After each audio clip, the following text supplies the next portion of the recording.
জয় মা বাংলা, জয় গুরুদেব, নমস্কার। অ্যাস্ট্রো বিআরএসে সকলকে স্বাগত জানাই। আমি সুরজিৎ।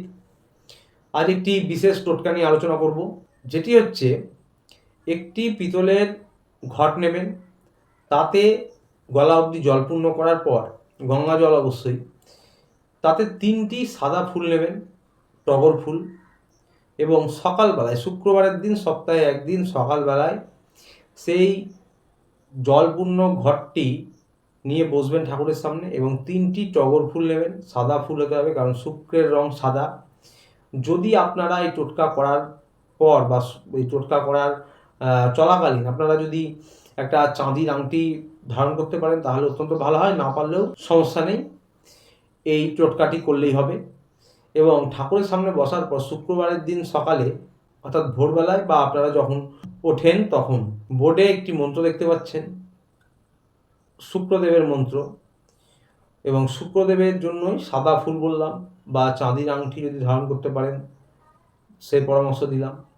তো সাদা ফুল তিনটি সাদা ফুল হাতে নিয়ে শুক্রদেবের বীজ মন্ত্র দেখুন, ওম দ্রাং দ্রিং দ্রোং স শুক্রায় নম, এটি বলে একটি করে ফুল হাতে নিয়ে মন্ত্রটি বলে জলের মধ্যে দেবেন, ঘটের জলটার মধ্যে 3বার দেওয়ার পর একটি 5 টাকার কয়েন হোক বা 10 টাকার কয়েন হোক সেই জলের ভেতর দেবেন, এই মন্ত্রটি বলে হাতে নিয়ে মন্ত্রটি বলে দেবেন।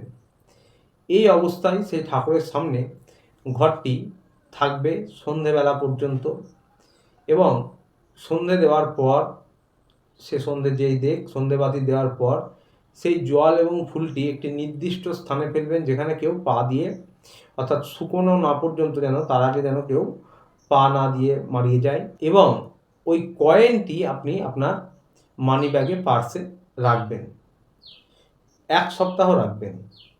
তার পরের সপ্তাহে আবার যখন এই টোটকাটি করে নতুন আর একটি কয়েন পাবেন, তারপরে সেই পূর্ব যে কয়েনটি সেটা আপনি খরচা করতে পারেন, তার আগে নয়। এটি করে দেখুন। যারা প্রচেষ্টা প্রয়াস করছেন সেই অর্থে অর্থনৈতিক সচ্ছলতা হচ্ছে না, অর্থনৈতিক উন্নতির জন্য এটি অত্যন্ত কার্যকারী টোটকা। এবং অর্থ, বিলাস, ঘর বাড়ি, ভোগ, এই সমস্ত কিছুর কারক হচ্ছে শুক্রদেব।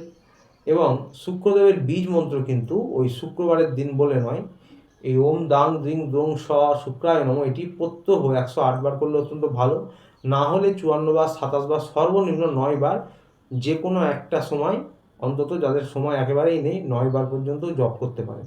শুক্রবারের দিন শুধু ওই টোটকাটি করুন, এবং ওই জলটি সকালবেলায় মন্ত্র বলে ফুল দিয়ে, কয়েন দিয়ে তারপর রেখে দেবেন। ফুলগুলো জলের মধ্যে থাকবে এবং শুকোবে না, একদম যেমন ছিল তেমনই থাকবে।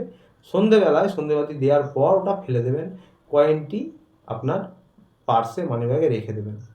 অর্থনৈতিক সচ্ছলতা খুব ভালো হবে আস্তে আস্তে। যারা প্রচেষ্টা প্রয়াস করছেন, বসে থাকলে তো কোনো কিছুই সম্ভব না, যারা প্রচেষ্টা প্রয়াস করছেন সেই অনুযায়ী অর্থনৈতিক সাফল্য পাচ্ছেন না, ঋণ, বিশেষ করে যারা ঋণে জর্জরিত, তাদেরও অনেক উপায় হবে, তাদেরও অনেক সুরাহা হবে, অনেক রাস্তা খুলে যাবে এবং ঋণ থেকে মুক্তি পাবেন। এটি করে দেখুন, অত্যন্ত ভালো ফলাফল পাবেন। আজ ছিল এই পর্যন্ত। ভিডিওটি ভালো লাগলে চ্যানেলটি লাইক, সাবস্ক্রাইব করে পাশে থাকবেন। দেখা হচ্ছে পরের ভিডিওতে। ততদিনে ভালো থাকবেন, সুস্থ থাকবেন। নমস্কার।